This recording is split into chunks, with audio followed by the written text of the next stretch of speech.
여러분께서 지난주 구정 명절 이제 날씨가 추웠지만 보내셨는데 만나는 친지들에게 세배를 하기도 하고 받기도 하면서 많이 했던 말은 무엇입니까? 새해 복 많이 받으세요. 새해 복 많이 받으라고 인사를 주고 받았을 것입니다. 새해 복 많이 받으세요를 다르게 표현한다면 새해 많이 행복하십시오 라고 말할 수가 있습니다. 새해 복 많이 받으세요는 새해 많이 행복하십시오라고 바꾸어 말할 수가 있습니다. 만약 누군가가 여러분에게 이렇게 질문한다면 어떻게 답을 하시겠습니까? 마음속으로 답할 준비를 하시고 들으시길 바랍니다. 당신은 지금 행복하십니까?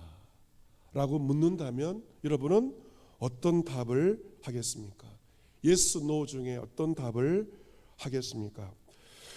지난해 발표된 국가 행복도 조사, 전 세계의 국가 행복도 조사에서 한국은 59등을 했습니다. 59위의 낮은 성적을 받았습니다. 우리나라는 경제 측면에서 세계가 깜짝 놀랄 정도의 비약적인 발전을 이루었습니다. 코로나19의 어려운 경제 여건 가운데도 국내 총생산 GDP는 세계 10위권을 계속 유지할 것으로 전망을 하고 있습니다. 경제적으로 세계 10위가 되었고 한국은 경제 강대국이 되었습니다. 경제적으로 세계 10위권인데 왜 행복도는 한참 미친 59위의 저조한 성적일까요? 그렇다면 이 행복과 경제적 상태에 어떤 관계가 있을까 궁금해집니다. 이 행복은 경제적인 상황과 관련이 있습니다. 그런데 이 개인의 행복도가 경제적 수입과 소득에 비례해서 증가하지만 일정 수준에 다다르면 더는 증가하지 않는다고 학자들은 말하고 있습니다. 연간 가구 소득이 약 8,200만 원 정도에 이르면 더는 수입 때문에 그 이하까지는 그 소득과 행복이 관련이 있지만 일정 정도의 연봉을 받고 소득이 되면 더 이상 경제적인 수입 때문에 행복감이 증가하지 않는다고 이렇게 연구 결과가 나와 있습니다. 우리나라가 2021년 기준 1인당 소득 3만 5천 달러를 돌파했습니다. 이제 4만 달러를 앞두고 있습니다. 이 1인당 소득이 4만 달러가 되면 사람들은 삶의 질에 대한 관심을 가지게 된다고 합니다.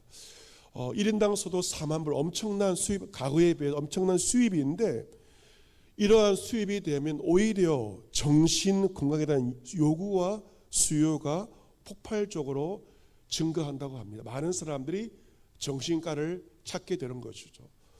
분명히 소득은 많아졌는데 더 우울하고 더 힘든 멘탈 때문에 많은 사람들이 정신과를 찾게 된다는 것이죠.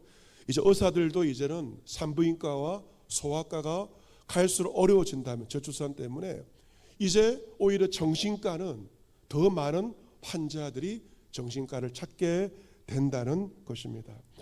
왜 우리나라 국민들이 소득은 좋아지고 있지만 자신이 행복해하지 않다고 불행하다고 생각하는가?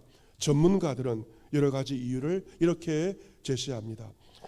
지나치게 경쟁적인 사회의 분위기, 또한 SNS 발달로 말미암아 더 쉬워진 다른 사람과의 비교, 상대적인 박탈감, 그리고 이념과 성별과 계층 간의 갈등과 혐오, 이것이 우리를 불행하게 만든다고 말합니다.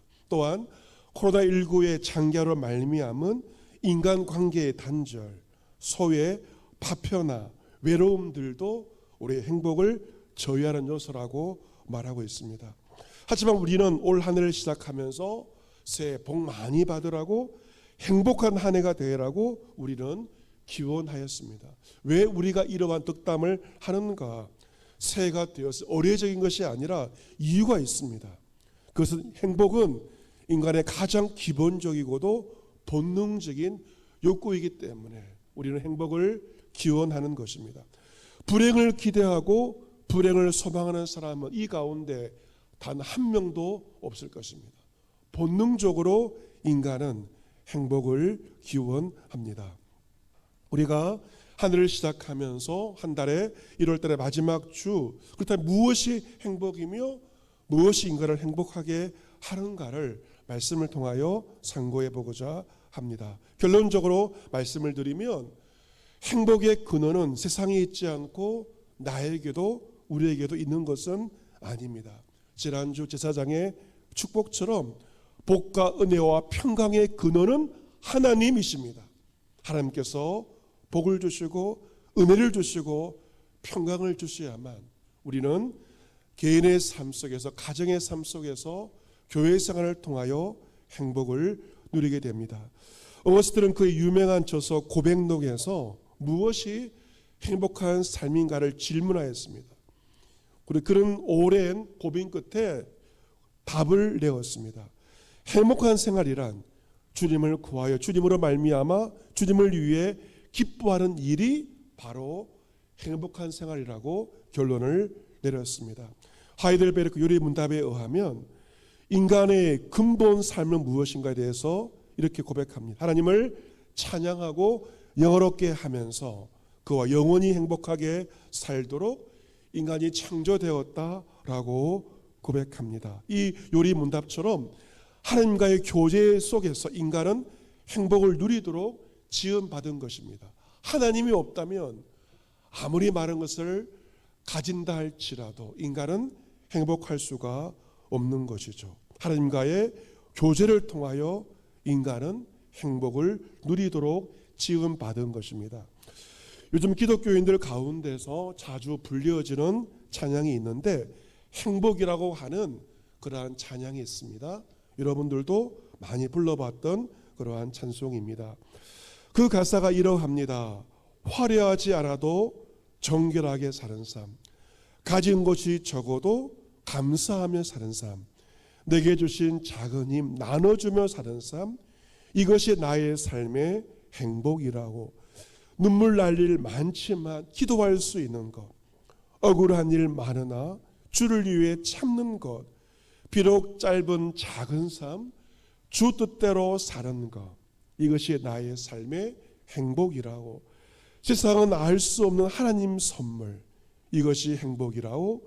하나님의 자녀로 살아가는 것, 이것이 행복이라고. 이 찬송이 말하고 있는 행복은 네 가지죠. 첫 번째는 감사, 두 번째는 나눔, 세 번째는 인내, 네 번째는 기도가 행복의 요소입니다. 행복은 인간이 쟁취하는 것이 아니라 하나님의 은혜요 선물이라고 노래합니다. 무엇을 가지고 소유함이 아니라 하나님의 자녀로 사는 것 자체가 행복이라고 행복을 노래합니다. 이 행복이라는 노래를 지은 손경민 목사님은 어떻게 보면 너무나도 불행한 유년 시절을 보내었습니다. 어릴 때 그의 가정이 깨어지게 되었습니다. 아버지가 가정을 버리고 나가면서 그의 가정은 길바닥으로 나앉을 하루아침에 그런 상황이 되었습니다. 빚쟁이에게 쫓겨다녔고 1년에 4번 이사를 가기도 했습니다. 어머니가 많은 고생을 할 수밖에 없었습니다. 빚도 갚아야 되고 어린 두 자녀 굶기지 않으려 할 수 있는 일은 다 찾아야 했습니다. 다른 사람 가정에 들어가서 가사 도우미도 하였고, 이제 어린 아이가 태어난 가정 산후보조 도우미도 하였고, 식당에서 또 시장에서 밤늦게까지 일을 하였습니다. 그가 기억하는 어머니의 모습은 양쪽 손에 보따리를 들고 땀을 흘리며 걸어가는 그 모습이 그의 내리에 남아 있습니다. 그도 어머니에게 작은 보탬이 되려고 초등학교 시절부터 신문을 돌렸고, 그리고 중학교 때 구두 닦기 등 안 해본 알바가 없을 정도로 고난 속에서 성장했습니다. 가정도 깨어지고 집은 가난하고 어린 초등학생이 일을 하고 내가 저지르지 않은 빚을 갚아야 되고 행복의 조건 하나도 없는 것처럼 보입니다. 하지만 손경민 목사는 자신의 삶을 돌아보며 행복하였습니다. 그래서 40대가 돼서 내가 왜 그 가난하고 어려웠던 시절에 행복했을까를 돌아봤더니 이유는 그의 어머니였습니다. 그의 어머니 상처 많고 경제적으로 힘들고 참 고달픈 삶을 살았지만 단 한 번도 실패와 불행을 이야기한 적이 없었습니다. 어머니는 새벽 항상 그를 깨우고 30분 걸어 교회 새벽 기도에 다니셨습니다. 교회 가장 앞자리에서 울며 통곡으로 기도하였습니다. 새벽에 새벽 기도를 하고 일을 가져서 밤늦게 돌아오십니다. 어머니가 일을 끝내고 오면 자녀들은 잠들어 있겠죠. 잠을 자는데 어느 날 물이 떨어져 눈을 떠보면 어머니가 머리에 손을 얹고 눈물로 기도하고 계셨습니다. 의지할 이가 하나님밖에 없었던 것입니다. 하지만 그 어머니 늘 당당하였습니다. 집을 팔 때도 예수 믿으세요. 예수 믿어야 죄 용서받고 천국 갑니다. 예수 믿어야 행복합니다. 당당하게 시작해서 집을 팔 때도 전도하였습니다. 그럼 그 어머니를 통하여 하나님이 자신의 삶을 인도하고 계심을 확신하였기에 그 지독한 가난과 힘든 고달픈 삶 가운데도 단 한 번도 내가 불행하다 그런 생각을 해본 적이 없었던 것입니다. 이제 그도 새 아이의 아버지가 되었습니다. 이 세 자녀에게 좋은 환경 만들어주고 싶고 나처럼 고생 안 하고 편하게 살게 해주고 싶은 마음이 얼마나 크겠습니까? 하지만 자녀에게 무조건 좋은 환경, 풍족함을 준다면 그것이 사라지는 순간 우리 자녀는 불행하다고 생각을 하게 될 것입니다. 믿음을 물려주고 예수의 이름을 물려주고 기도의 모습을 물려줄 때 우리의 자녀들은 어떠한 환경을 살아가든지 예수 안에 행복한 삶을 살게 될 것을 그는 말합니다. 진정 불행한 것은 돈이 없는 것이 아니라 이 땅의 삶이 전부인 것처럼 이 땅의 것만 구하고 나만 위해 살다가 마지막 날 허무해하면서 두려워하며 떠나는 그 인생이 가장 불행한 인생입니다. 오늘 성경 본문 신명기 33장은 하나님의 사람 모세가 죽기 전에 이스라엘 자손을 향하여 축복하는 장면입니다. 인생의 마지막 순간에 모세가 한 것은 축복입니다. 서글퍼하면서 떠나는 것이 아니었습니다. 약속의 땅 가나안 땅에 들어가지 못한 것에 대해서 슬퍼하며 죽는 것이 아니라 인생의 마지막 순간에 모세는 마음껏 이스라엘 자손을 축복하며 일생을 마무리합니다. 야곱이 죽기 전에 12 아들에게 축복함과 같이 모세는 12지파를 향하여 각각의 축복을 하고 있습니다. 맨 처음 루벤 지파로 시작하여 마지막 아셀 지파까지 12지파마다 각각에 맞는 합당한 축복을 한 다음에 오늘 본문에서 이스라엘 12지파 모두를 향하여 복을 빌어주고 있습니다. 12지파를 향한 각각의 축복의 모습은 다르지만 온 이스라엘 백성들은 하나님이 베푸시는 복 아래에 있는 것을 이야기를 하고 있습니다. 오늘 말씀 신명기 33장 26절 말씀 보시면 예수는이여 하나님 같은 이가 없도다. 그가 너를 도우시려고 하늘을 타고 궁창에서 위엄을 나타내시는도다 라고 복을 빌고 있습니다. 예수는 이스라엘의 별칭입니다. 이 예수는 곧은 정직한 그러한 뜻을 가지고 있죠. 이스라엘 백성이요 하나님의 백성이요 하나님 같은 이가 너에게 없다는 것입니다. 너에게 누구와도 하나님을 견줄 수 없다는 것이 이유가 무엇입니까? 하나님께서 너를 돕기 위해서 주의 백성을 돕기 위해서 하늘을 타고 내려오신다는 것입니다. 여러분 하나님은 하늘 보좌에 계시지만 하늘 저 멀리 계시지 않습니다. 당신의 백성과 결코 멀리 계시지 않습니다. 하늘을 타고 우리 가운데 오셔서 우리 가까이에 계시는 하나님이십니다. 하나님께서 우리를 도우시기 위하여 우리와 가까이 하시며 우리와 함께 하시는 임마누엘의 하나님이십니다. 그래서 하나님 같은 이가 없도다 라고 복을 빌고 있습니다. 그리고 27절 영원하신 하나님이 내 처소가 되시니 그 영원하신 팔이 내 아래에 있도다. 그가 내 앞에서 대적을 쫓으시며 멸하라 하시도다 라고 기록되어 있습니다. 본문의 처소는 바로 피난처를 가리킵니다.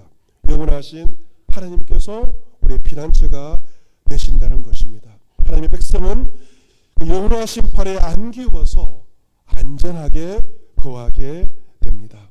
하나님의 백성을 보호하는 그 팔은 원수를 쫓으시며 멸하시는 팔입니다. 하나님의 팔이 보호하는 주의 백성, 주의 공동체에 그 누구도 이길 수 없음에 대해서 모세가 복을 빌고 있습니다.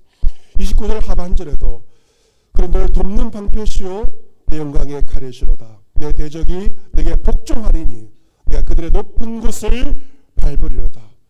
수많은 원수와 대적이 덤벼온다 할지라도 하나님께서 주의 백성의 방패와 칼이 되심으로 모든 대적으로부터 이기게 되며 승리하게 될 것을 복을 빌고 있습니다. 그래서 28절도 하나님의 축복인데요.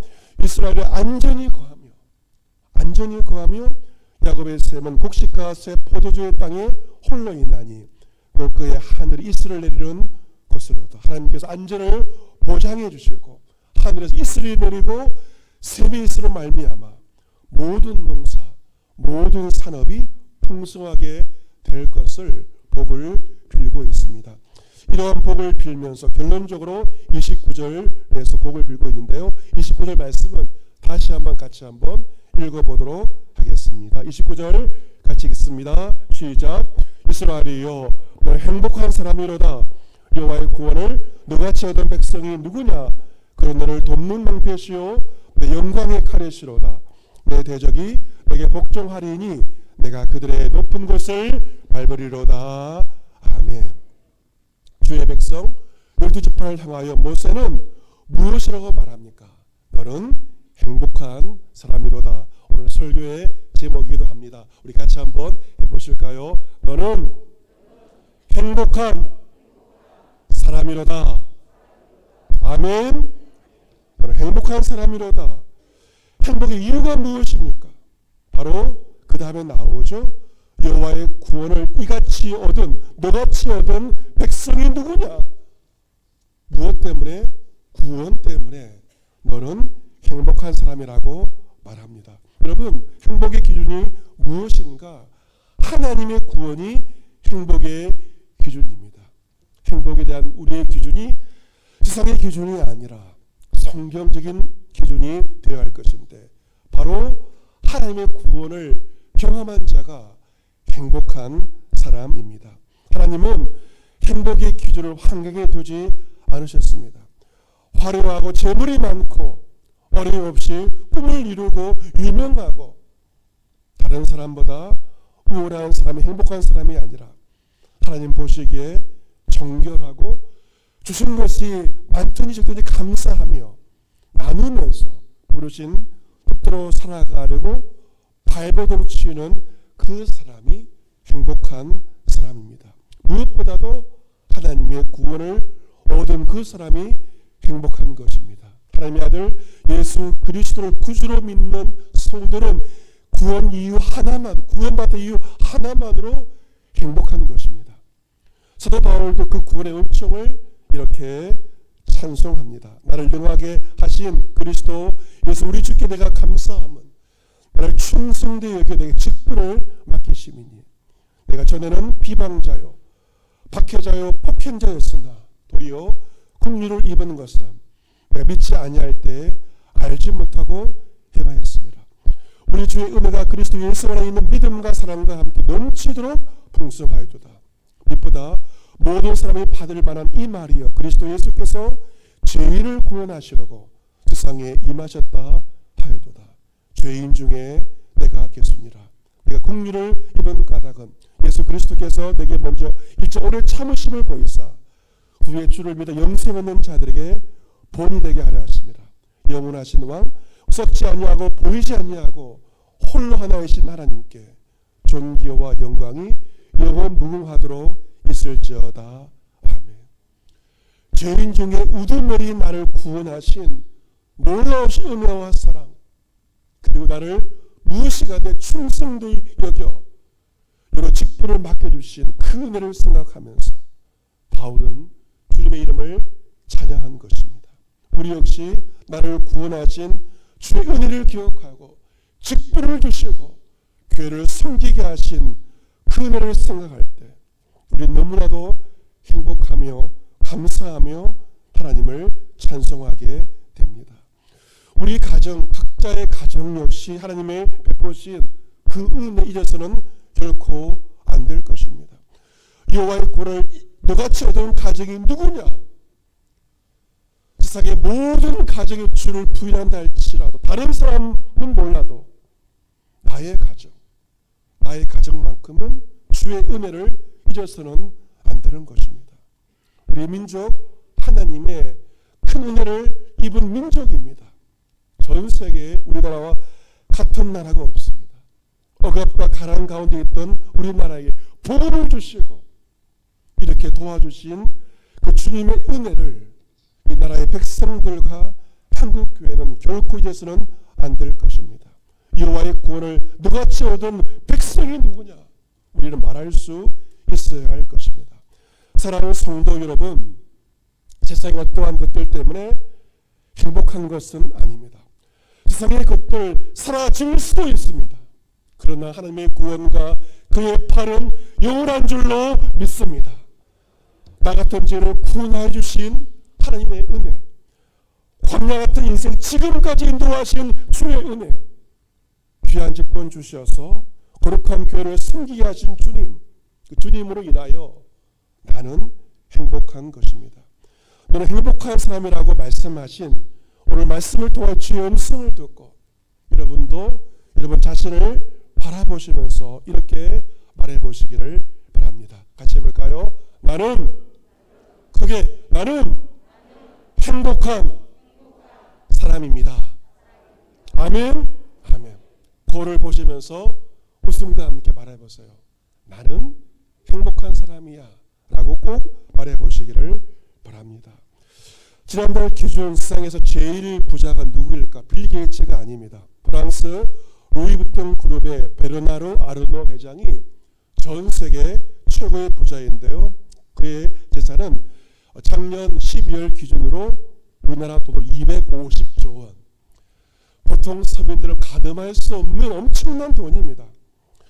우리가 죽었다 깨어나도 그처럼 많은 돈을 가질 수는 없을 것입니다. 하지만 그보다 더 행복할 수는 있습니다. 그보다 덜 가졌지만 그보다 더 행복할 수가 있습니다. 행복한 사람, 행복 대통령으로 살아갈 수가 있습니다. 여러분, 가장 좋은 자녀 교육은 무엇입니까? 부모가 행복한 것입니다. 부모가 행복할 때 자녀들도 행복하기 때문에 가장 좋은 자식이 해줄 수 있는 것은 부모가 먼저 행복하게 사는 것입니다.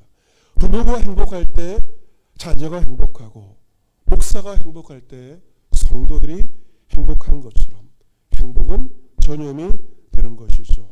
유한기 목사님이 부른 유명한 노래가 있죠. 나는 무엇합니다? 나는 행복합니다. 3번 반복되죠. 나는 행복합니다. 나는 행복합니다. 나는 행복합니다. 정말 정말 행복합니다. 복의 근원 되신 하나님으로 말미암아 행복하며 그 행복을 노래하며 그 행복을 자녀들에게 누군가에게 전하며 이번 한 주 올 한 해 행복하게 살아갈 수 있는 이런 모두가 될 수 있기를 생명과 복의 근원 되신 예수 그리스도 이름으로 축복합니다. 아멘.